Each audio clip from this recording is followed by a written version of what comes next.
Bye. Good gravy. A small bunch of objects are flying of their own accord in E-wing. And apparently more objects are heading this way. Goodbye.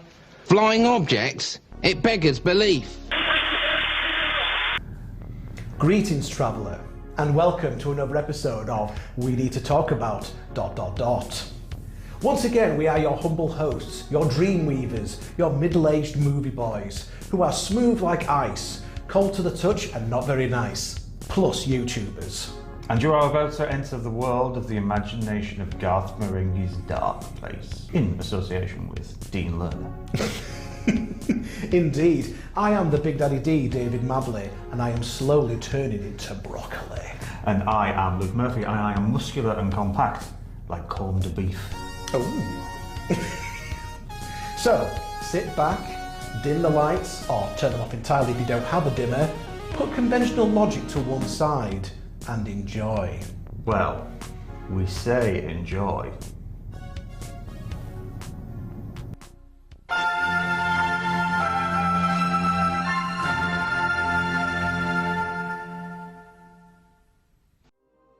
A dream to some. A nightmare to others! But I will give you a message. A message of death! Come on,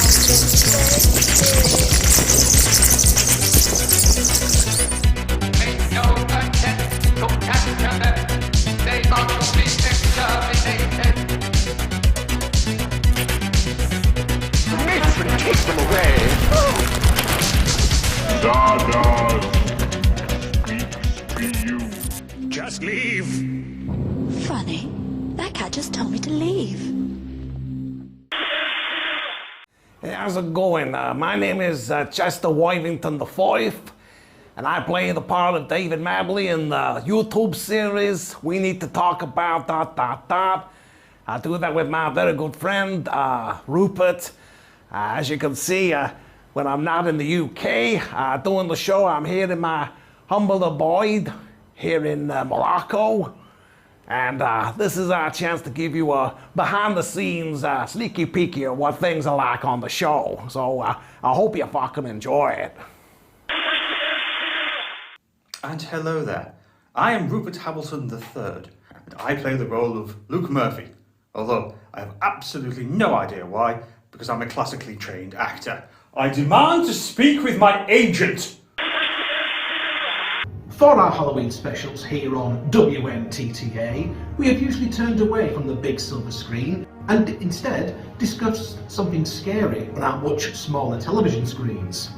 In previous years, we have looked at terrifying public information films from the 70s and 80s. We've looked at old episodes of Doctor Who, and we even looked at an unintentionally terrifying educational programme for school children.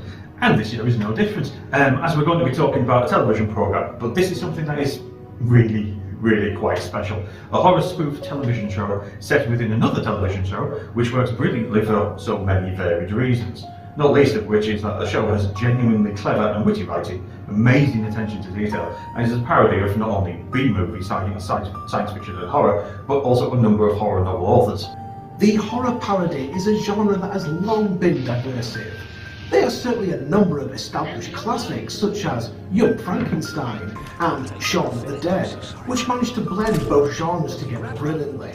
However, it seems like for every one of those movies, we get about 5 scary movie films. Yeah, and those quickly ran out of jokes about halfway through the film. This makes the sheer delight of what we're going to be talking about today all the more exciting. In short, Garth Marenghi's Darkplace was an absolute work of genius that was one of those catching lightning in a bottle moments. The show was first aired in a late night time slot with next to no publicity, and as a result the show was cancelled due to its poor ratings following its first and only series of 6 episodes in 2004. But years later the show would become a cult favourite through repeats on the likes of Adult Swim and the Sci-Fi Channel, and its eventual release on DVD. I believe it's also streaming on Peacock as well at the moment. Yes. And it's also on Channel 4. All four. Streaming on all 4 as well. But yeah, there's the DVD. There's the DVD. And it's also on YouTube as well if you look long enough. Yes. Yeah.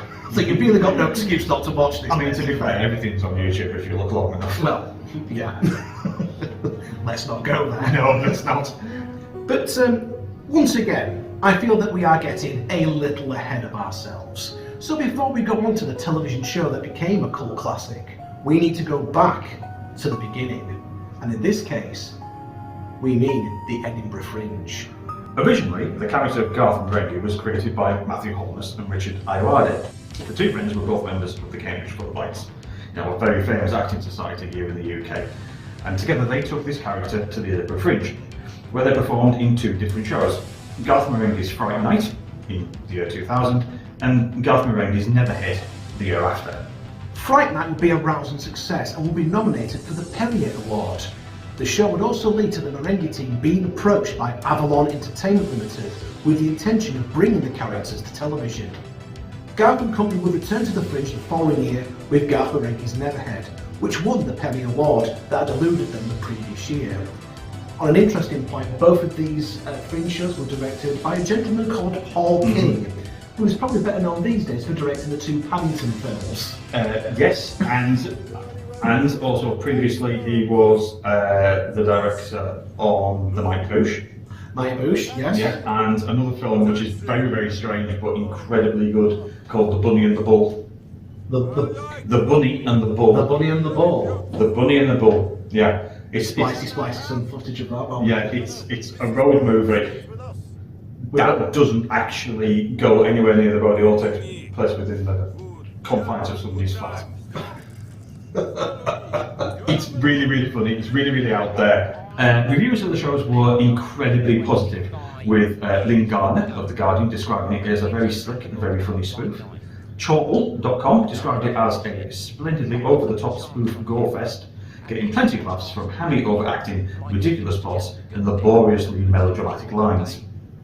Holness and Ayoade actually performed the whole time in character and never once spoke as themselves, even when off the stage.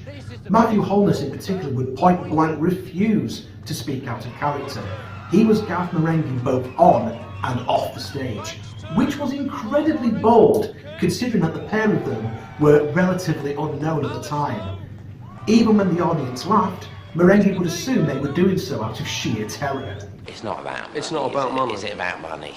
It's not about money. Something was pouring from his mouth. He examined his sleeve. Blood. Blood. Crimson, copper-smelling blood. His blood. Blood. Mike stared in disbelief as his hands fell off. From them rose millions of tiny maggots. Maggots? Maggots. Maggots. Maggots. Maggots. Maggots. Well, it is about money at the end of the day, but it's not. That will not affect the terror we put on the stage. With the success of the two Fringe shows behind them, Garth, Dean and company would soon be passing through the darkest portal known to man and entering the medium of television. When the suggestion came through that we covered Garth Marenghi's Darkplace, I looked deep into Rupert's eyes. You know, I've never been afraid of holding a man's gaze, it's natural. I looked deep into his eyes and I said, this is gonna be the most culturally significant YouTube video since Charlie bit my finger. And I do not say that lightly. The television series was designed to be a parody of low-budget television shows from the 1980s, even going as far as to use the Channel 4 ident from that decade. As a result, the show is a hotspot of deliberately bad acting, poor special effects, terrible examples of sexism, and over-the-top storylines that couldn't possibly supported by the tiny budget within the show. I can't hold these plates off much longer, Liz! Why need help instead of just standing there dreaming about lipstick? Holy cow! It's you, isn't it? You're doing this. The show itself is presented as a piece of lost media from the 1980s, a medical drama / horror television series that takes place at a hospital in Romford, East London, that just so happens to be called Darkplace. Darkplace. Sorry, I apologise. I'm keeping that in, listen. Each episode revolves around Dr. Rick Douglas, MD, played by Garth Marenghi in the in-show universe, who also writes and directs the show. Douglas is presented as a doctor with quite a colourful background. Not only is he a Vietnam and a Falklands War veteran, but he's also a former warlock whose background in the occult has led to the gates of hell being opened right in the canteen of the hospital. Douglas, along with his fellow doctors, Dr. Lucien Sanchez, played by Todd Rivers, played by Matt Berry, Dr. Liz Asher, played by Madeline Wool, but played by Alice Lowe, and Hospital Administrator Thornton Reed, not acted by Dean Lerner, but we'll get there in a minute, but really acted by Richard Iowade, all work together to keep the hospital running on a day-to-day basis, but also have to deal with the threat of other worldly evil, such as alien invasions, vengeful spirits, deranged scientists, and telekinetic attacks. And the bulk of day-to-day admin. Marenghi introduces each appallingly bad episode by reading an extract from one of his appallingly bad published novels, before then retrieving a reel of footage from his vault, which contains an episode of the show within the show that we're about to watch. Along with footage of the supposedly long-lost media, the episode is interspersed with modern-day interviews with Marenghi, essentially a Poundland-level Stephen King, who provides commentary along with his publisher and manager, Dean Lerner. Together, they talk about how the episode was made and go on to explain the importance of the show, which they describe as a visionary and groundbreaking masterpiece. Funnily enough, neither of them seems to be aware that the show is terrible, and whatever cultural impact they claim it has made on the world is simply non-existent.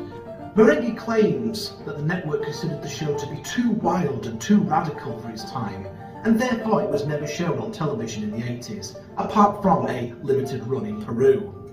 It is only now in the year 2004 that the studio is willing to broadcast it, mostly due to the lack of anything else decent on the telly.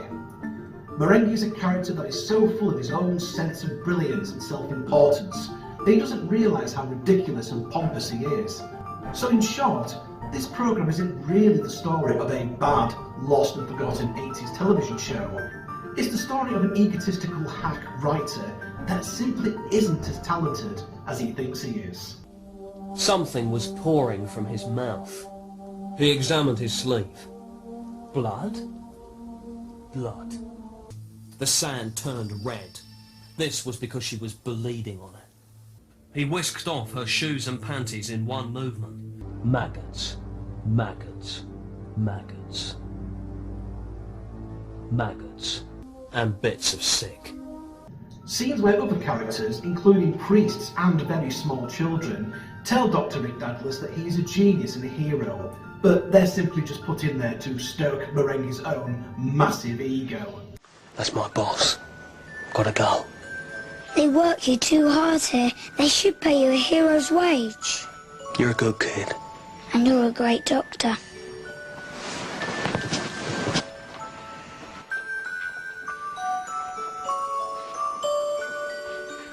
Never take drugs.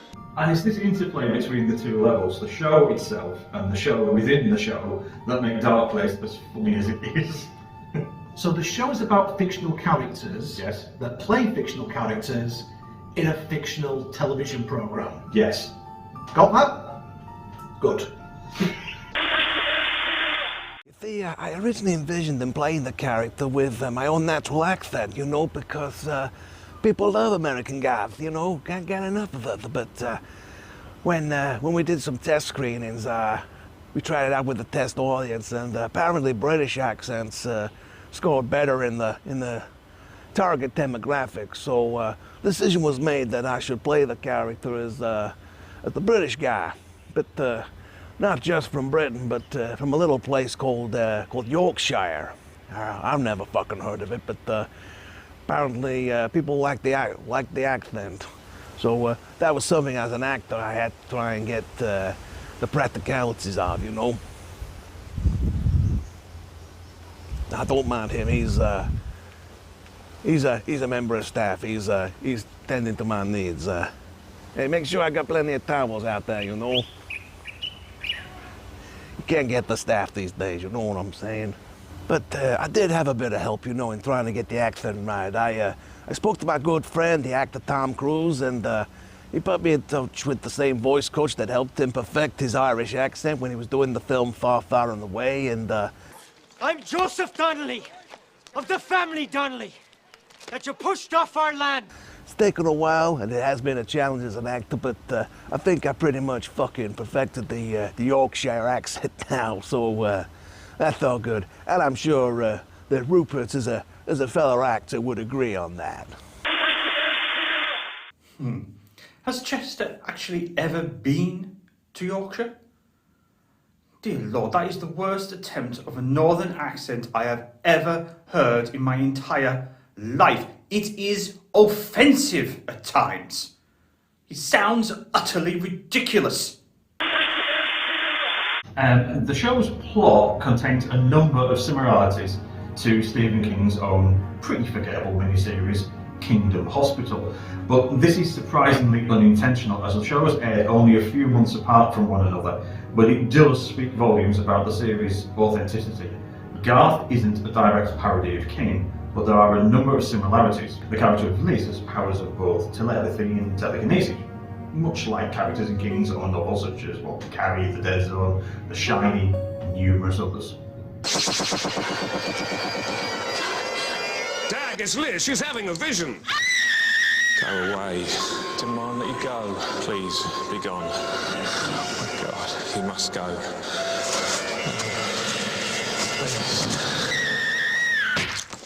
Thanks, Rick. I was hysterical. The plot of episode 2 takes this even further. When Liz is having post-menstrual troubles, she violently begins turning against her unfortunate co-workers in the hospital, using a variety of everyday appliances as deadly flying weapons. One of which is Stephen Merchant, in a blink and you'll miss it cameo, playing the part of a hospital canteen cook that ends up with a spatula in an unspeakable part of his body.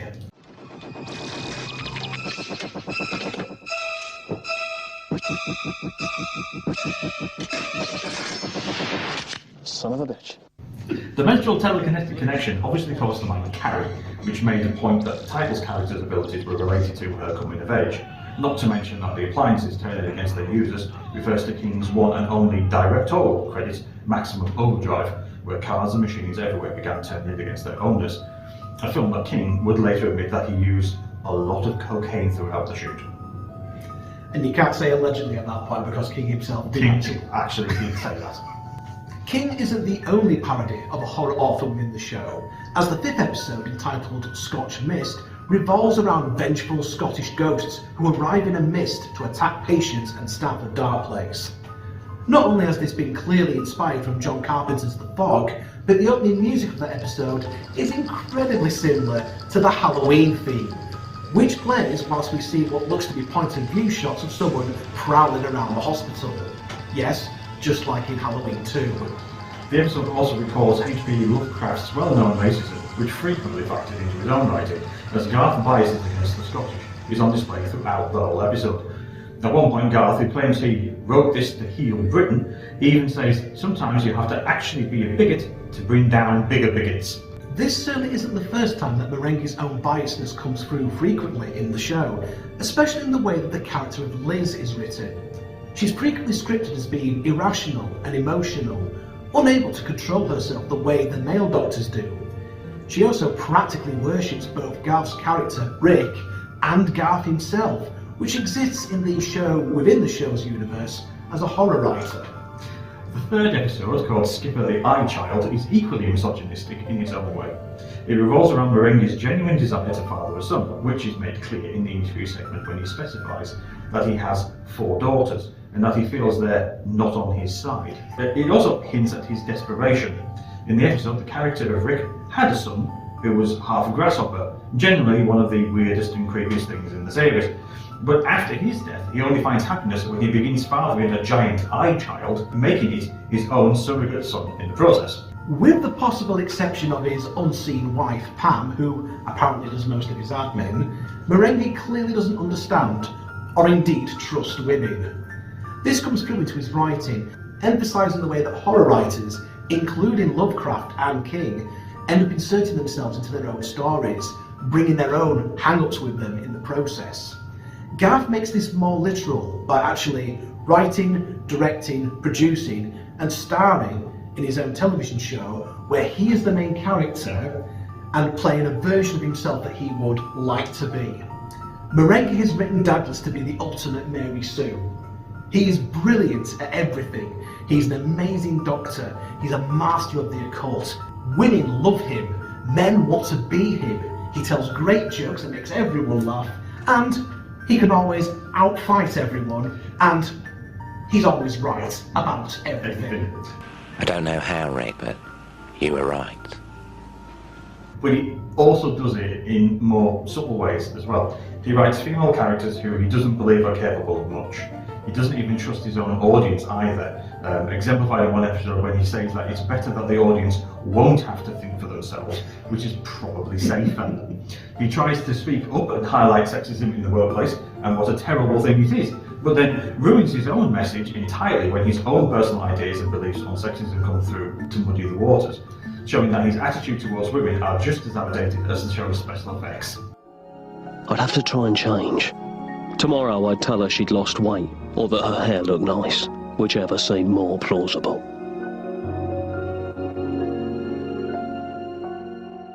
In the sixth and final episode, The Creeping Moss from the Shores of Shuggoth, Douglas and Reed have to save Sanchez from a woman he falls in love with, who has infected him with cosmic broccoli, a deliberately clumsy metaphor for AIDS. This episode is also noticeable for featuring Sanchez spontaneously breaking out into an outstanding 1980s style song before getting down to having an absurd fight scene in a bar. I'm a one-track lover, down a two-way lane, driving fast down the highway, must have been insane, 'cause the temperature's too high, traveling way too fast, and I knew our loving was too hot to last.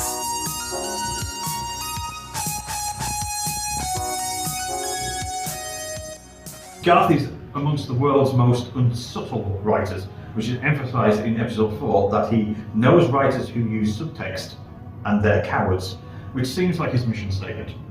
Whilst he emphasises that his stories are in fact allegories, stating that my books always say something, even if it's something as simple as don't breed crabs as big as men. It does suggest that Marenghi possibly doesn't understand what allegories are. Yes, it's very, very difficult to get into character sometimes. I mean, on screen it looks like the characters of Luke and David are genuinely very, very good friends, but the reality of the matter is that I absolutely loathe Chester. I can't stand the man. I only have to look at him and I want to punch him in the face. You will cut that bit out, won't you? Sorry. Yes? Thank you. Thank you. I have a reputation to maintain. Oh yes, we're very good friends, Rupert and I. You know, we get on tremendously well, both on and off camera, you know. I think you can tell that we're good friends, and I know he won't say it outright, but I know that Rupert is very, very fond of me, you know, very fond of me.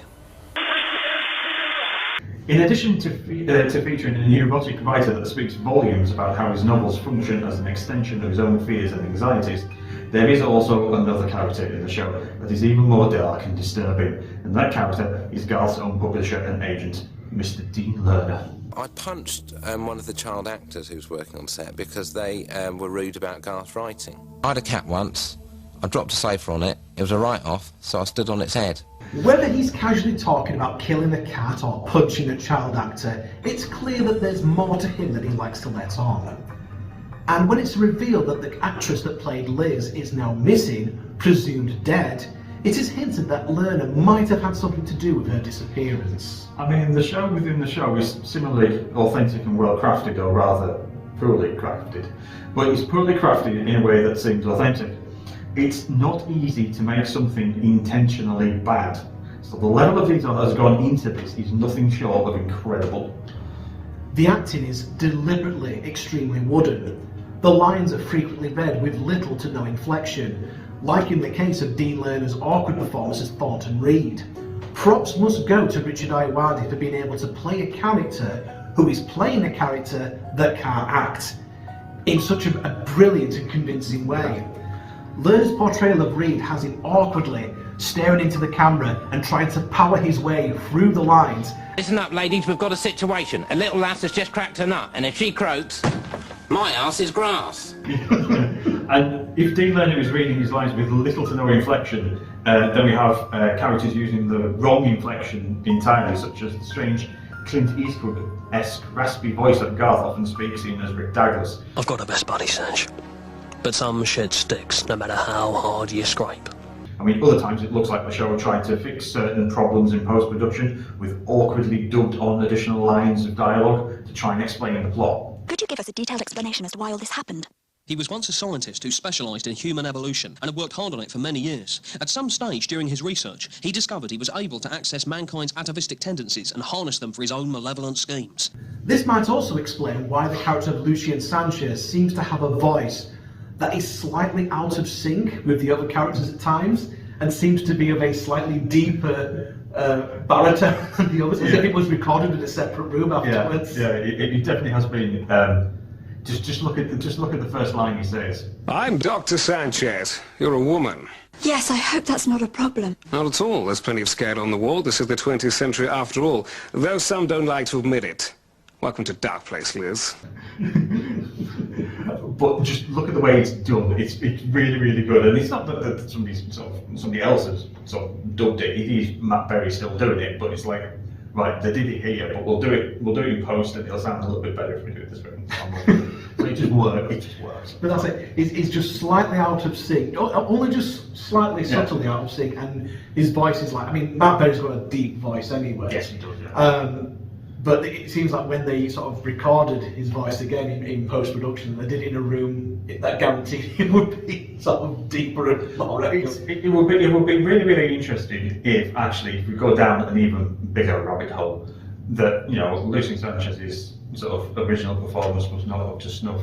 So they basically got Stephen Toast, the reputed the great British theatre actor, to overdub Lucien Sanchez's, just to go down a little bit more of a rabbit hole of in-jokes and what have you. You and he were buddies, weren't you? Once. Listen, when I first joined this hospital, I was strictly solo. You were the first real buddy I ever had. But if you and he wish to be best buddies again, I won't stand in your way. Yeah, a cat is visibly thrown into a camera angle by someone working behind the scenes. Close-up shots are framed awkwardly. The lack of budget has meant that some of the extras in the scene aren't actors. They don't know how to do a convincing reaction shot. The strings are clearly visible when flying objects chase our heroes around the hospital. Items that a character is holding will suddenly appear and then disappear, especially when those items are firearms. Thornton Reed's pump-action shotgun in particular tends to appear and disappear from one camera shot to another.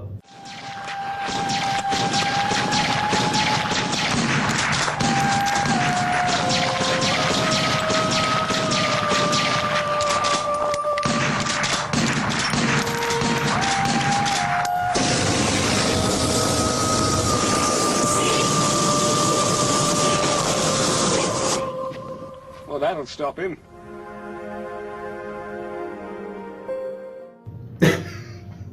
One minute Garth's got like a magnum, like a Clint Eastwood style magnum, and then suddenly it switches to a flamethrower.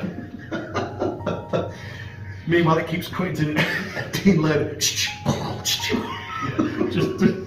Then it cuts back to a shot and he's just stood there with his hands in his pockets. I think what makes that scene even better is that just when you think it couldn't get any funny, you then hear Matt Berry, Todd Rivers. That'll stop him. At one point it is explained that due to some drunken on-set behaviour involving Lerner and Rivers, some of the footage for episode 6 was destroyed, which had to be replaced with on-set photos and a voiceover. Very much like early episodes of Doctor Who, really. Yeah. Other behind-the-scenes mishaps involved at least 2 technicians and a cat being accidentally killed on the set. We didn't realise that the gas was toxic at the time, but you know, if anyone's got to die, it may as well be a techie. At least then you can just get another one. There's even an abundance of deliberate slow motion in some episodes, something that is explained by Lerner, in which the in-universe episodes of Darkplace were running short by about 8 minutes. So any scene without a dialogue was considered for slow motion. Of course, they didn't have slow motion camera or access to any kind of editing suite that had a slow motion feature. So the actors themselves just simply ran in a slow motion. It all looks brilliantly dreadful, but at no point do you watch this and think, what is this? This is rubbish. You actually understand what it is that they're doing. It's so easy to immerse yourself in this odd little world and have a good chuckle at it, especially for those of us that grew up in the decade that the show within the show was supposedly filmed in. And remember all too well some of the cheesy television shows and films that we grew up on watching during that time. The level of detail really is spot on, as if the show was really made by people that were overly ambitious, but didn't actually have a clue what they were doing. Unlike the people that actually made the programme, who clearly knew exactly what they were doing, because the attention to detail is just unbelievable. Another thing that really needs to be pointed out here, the score. The score is another high point of the whole series. I mean, the theme music for the show starts as some type of John Carpenter-esque synth music, before becoming sort of even more overblown, like a synth rendition of the 18 thing. It often incorporates the strange sounds of the 1980s, be it slap bass, dramatic strings, but it's clear that everything sounds like it's being played on a cheap synthesizer.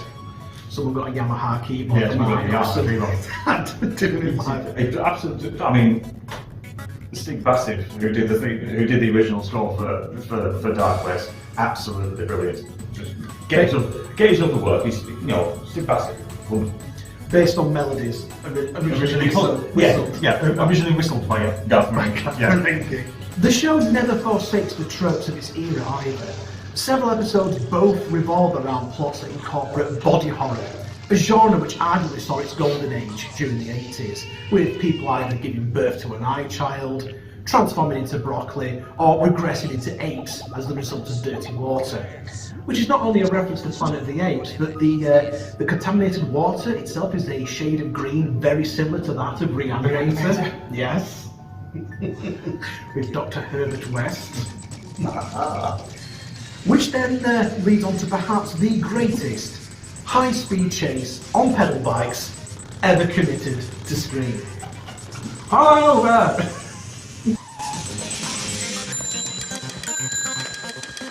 Lost you back there. You know me, Dad. I'm too busy just staying alive. Pull over. Pull over.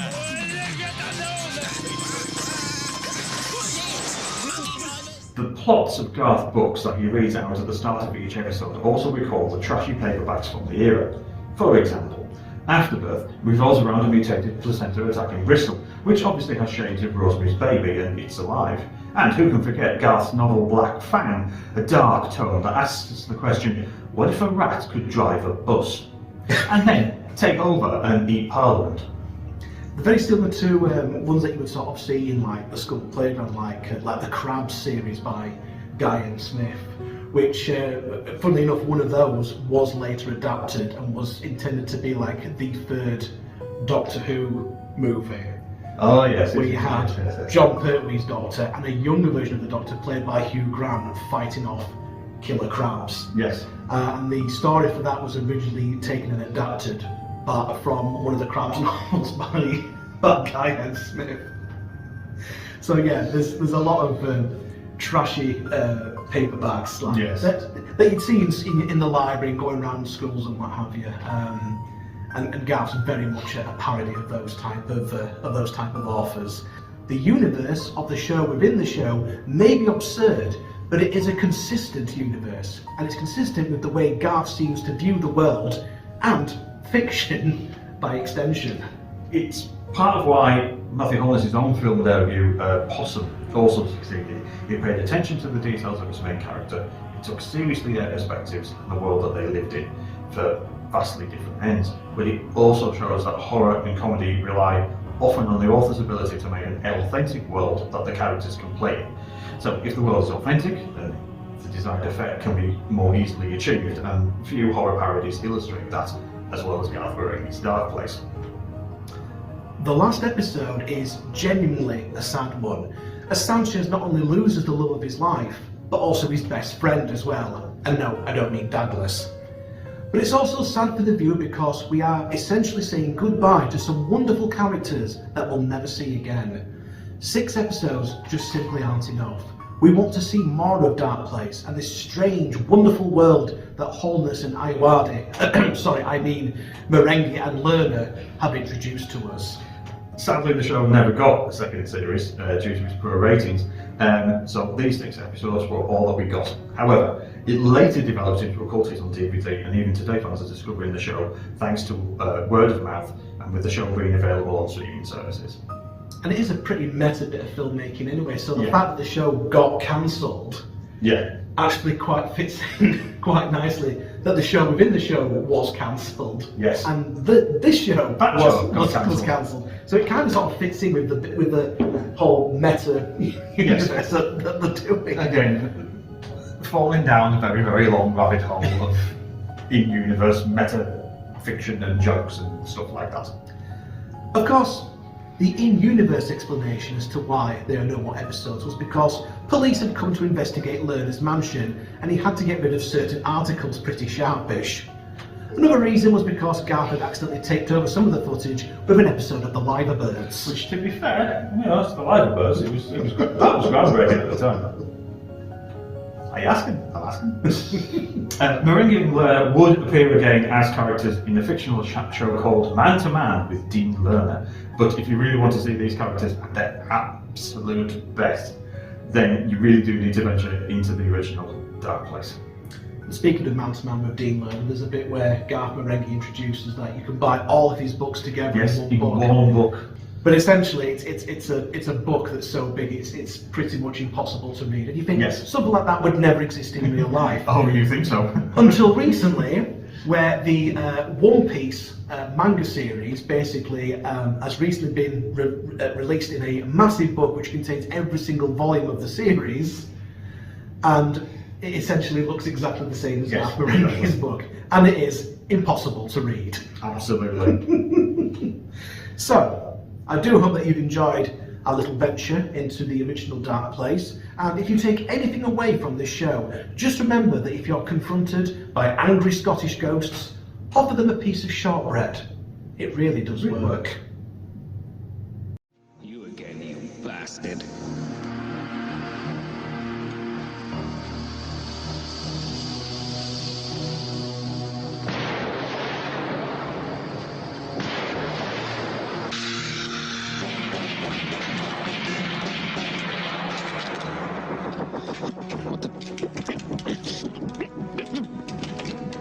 Life of us. Damn things come alive in my head. Suck on that. So we come to this part of the show where we say, what have we watched here? What have we watched here? I'll tell you something, for probably like me, when we first saw this, because we are of an age, and we have seen this, sort of when it was originally broadcast, and we didn't have any clue what we were letting ourselves in for. And it is one of those programs that it's better if you don't know anything about this. That does not mean to say that you can't watch us talk about it for this past hour or so, because, you know, we want the views. Too right we do. Too right we do. But if you go into it and you got more invested in it, and you knew it was a spoof. As soon as you see it, you know this is a spoof, and you know what's going on. But if you go into it sort of completely not blindly, you get more invested in the show within the show and that. So from that point of view, it's great. It's really, really good. I can't say how much this is brilliant. And there's not really been a show sort of like it before or since. The satirical humour is similar to the likes of Airplane, the Police Squad TV series, the Naked Gun series, in which it's depicted as being this particular genre, but it is a deliberate but realistically silly and over-the-top spoof. Anything that's sort of probably coming anywhere close to this is Danger 5. Possibly the Australian predecessor to this. Oh, Danger 5 is wonderful. For God's sake, kill Hitler. Danger 5 is great. Danger 5 is absolutely brilliant. It's set in World War II, but it looks like the 60s. Love Danger 5. And there's reoccurring jokes with that. There's like footage being repeated, like in every episode. Hitler escapes by jumping out the window, and it's the same bit of footage. Same window, yeah. In season 2, they completely recast one of the characters and don't. They don't just recast the character; they recast the character in a completely different nationality. Yes. And then, which makes it even more interesting when there is an inevitable time travel episode at the end of the second series, and both characters meet one another, and it's. I feel like we could spend another half an hour talking about Danger 5, to be honest with you. Everyone that's appeared in this has gone on to sort of do quite well for themselves. I mean, Matt Berry, who has established himself not only as a television and film actor, but also as a recording artist. He's got like a number of albums out. He will sometimes perform One Track Lover on stage. Yes, he will, And it's wonderful. It is wonderful. Also, just as a small aside, Matt Berry's interpretation of the Doctor Who theme tune is truly marvellous. Oh yeah, the album purely made of the TV films. The Rainbow one I like. Oh, it's brilliant. It's brilliant. I love how he did that. I love how he did that and how he performed the song. It was great. But Matt Berry, he would go on to do the IT Crowd, the Mighty Boosh, Snuffbox, Year of the Rabbit, Toast of London, and What We Do in the Shadows, which is a fantastic series. And it is really, really good. Richard Ayoade, again, he'd gone to do very well for himself. He appeared in the IT Crowd alongside Matt Berry. He now hosts The Crystal Maze, as well as Travel Man and Gadget Man, and he's also voiced characters in a number of animated films and TV shows. He's gone on to do quite an awful lot. Alice Lowe has gone on to appear in the likes of the IT Crowd, Black Box. She was a regular cast member in Horrible Histories, as well as popping up in the likes of Hot Fuzz. She's one of those actresses that just pops up and just. There's a couple of movies that she's been in, but also wrote and co-wrote. There's one called Sightseers, which is an interesting sort of horror film about ramblers that start killing people. And then there's another one called Revenge, I think, where she's pregnant. Yes. But then she becomes a serial killer due to the illness of her unborn child. But it's very, very good. And speaking of like going on to sort of going from comedy to horror, we come on to Matthew Holness himself, who was a massive fan of horror, and you could sort of see that coming through into Garth Marenghi's Darkplace. Well, now he's gone on to full-on horror. His directorial debut, Possum, is generally a creepy and disturbing film to watch. Another thing that he's done is a short film. I think it's called A Gun for George. There's another there's a hack actor pulp novel version or riff on that, where he creates this kind of like Dirty Harry kind of character within a fictional series of pulp novels called The Reprisalizer. I've only ever seen him once. I've never seen it released or anything, but it's just really, really good. Really good. And he's still going strong as Garth Marenghi to this day. Yes. To the fact where we actually have a Garth Marenghi book out this year. From the mind of horror master Garth Marenghi comes a masterful, multi-volume horror masterpiece, 30 years in the making. Dare You Crack Open the Terror Tome. Mind the Spine. yes, we're having a Garth Marenghi book at the end of the year called Terror Tome. Can a brain leak? Yes, it can. We mentioned there was a follow-up series, Man to Man with Dean Lerner, where Garth Marenghi's in one episode, and then every other episode is a different is a different character played by Matt Hall that's been interviewed by Dean by Dean Lerner, by Dean Lerner. That's never been seen. That only lasted one series as well. That's never been seen again. That isn't even on all 4 sorted out. All 4 plays. But you can watch all of those on. Are they on? They are on YouTube. They on YouTube. Fabulous. Good. I know what I'm doing this afternoon. Right. Well, you said Yes. we're doing this afternoon. I think we need to go down the tap for a drink. As long as it's not a screwdriver. Let's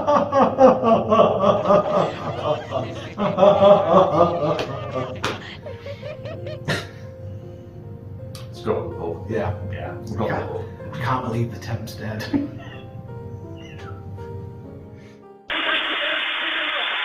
Yeah, that's right. That's one of mine there. I don't know which one. I think it's the big one. Yeah. So the scenes that we do in the pub, in the English pub afterwards, I do find those exceedingly difficult to do because I don't drink. You see, I had a bad experience with it back in the 90s, and I'm completely teetotal these days, you know. But that's what the character of Dave is like, you know. The character of David Mabley, he's a guy who drinks a lot. I mean, can you imagine being like that in real life? I mean, fuck me, fucking hell. You must be joking. Chester drinks like a fish. He probably drinks even more than I do, and that's saying something. Dear Lord. Right. Are we done? Is that all you need me for? Excellent. If I could just take my payment now, please. Thank you. Yes, immediately. Thank you. Lovely. Chin.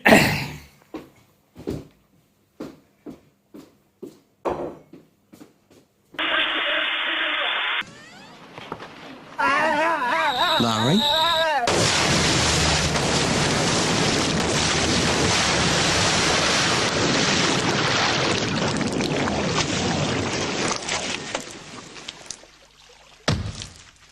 Are you alright? When it comes to, I would certainly say, when it comes to the MVP of Garth Marenghi's Darkplace, it's Alice Lowe. It is. It's genuinely Alice Lowe because she is wonderful. The funny thing is though, like she plays the actress Madeline Wool, who plays the character Liz Asher. Yeah. Madeline Wool in that universe is easily the best actor out of all of them. Yeah. You know, because it's certainly not Garth Marenghi, and it's certainly not Dean Lerner. And it's not even Todd Rivers. Although to be fair, I do believe his Hamlet was very good. Very good, yes. Yeah. Although if you watch the DVD extras, but not just the extras, but the DVD commentary, you have Todd, Garth and Dean sat watching the episodes together, and it's clear that this is the first time in years that Todd is actually watching the episodes, and he's not impressed by what he's seeing. And also he's sort of thinking, yeah, this is why I didn't get any more work after this. Also, it's hinted he might be an alcoholic, as well. Yeah, that's because he had to sort of change his name into Stephen Toast. I don't going down another rabbit hole. But this year is actually the 18th anniversary of Garth Marenghi's Darkplace. Yes. And again, if this video gets more people watching Garth Marenghi's Darkplace, then I feel like I provided a service. I didn't find out about Garth Marenghi's Darkplace until someone else told me about it and lent me the DVD. Yeah. So it is one of those things that wasn't initially popular to begin with, but it spread through. Yeah. Through word of mouth. It was just one of those things that when it lasted for one series, it didn't come back, and then in the years afterwards, people have just sort of been saying, "Oh, this was actually really, really good." Mm. So it won't be the first thing that's like that. No. Well, again, I mean, for this season alone, for this particular season that we need to talk about, we've talked about Hawk the Slayer, which some people probably wouldn't have heard about. Yeah, where are you? The first time some people heard about Hawk the Slayer was when it got mentioned on Spaced. You know, and now we've sort of covered it. You know, it's only now this year got itself a comic book sequel. Yes. Well, a sequel of any kind. Yeah. You know, this year we've talked about Dredd, the 2012 Judge Dredd film, which, you know, only in sort of recent years has now had the recognition that it deserves. Because it's a bloody good film. This year I've interviewed Stephen Lambert. Some people probably didn't even know who Stephen Lambert was, but now in recent years they decided to discover his work and what he was responsible for and what he's actually done. Because being a stuntman, you don't always get the recognition that you deserve, unless your name's Jackie Chan, of course. You know. Or Colt Savers. Indeed. So I think definitely that Garth Marenghi's Darkplace does sort of fall into our wheelhouse of the type of things that we would cover. Cult television and movies that probably wouldn't have had the love that it deserved the first time round, but now is finding the audience that it should have had. So if you take anything away from this, please do watch Garth Marenghi's Darkplace. You can thank me later. You're welcome. It is one of those things, though. You will either get it or you won't. Yeah, I do feel as though it is one of those things. You'll either get Darkplace or you won't. If you don't get Darkplace, there's something wrong with you. But that's fine. Again, Garth Marenghi's Darkplace. They're on YouTube. They're on Channel 4 streaming service, all four, and I believe they're also on Peacock as well. So really, you have no excuse. Watch Garth Marenghi's Darkplace, and you will get something out of it. I feel. Think so. I genuinely think so. So that is the end of our Halloween special here on We Need to Talk About ... Coming up next will be our Christmas special, and for Luke, although Halloween may be over, the horror for him has only just begun. What?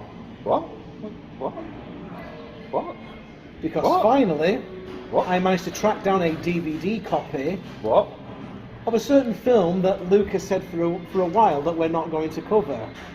Well, now we have a DVD copy of it. So now it's fair game. What? So for our Christmas special of We Need to Talk About, we will be talking about the apple.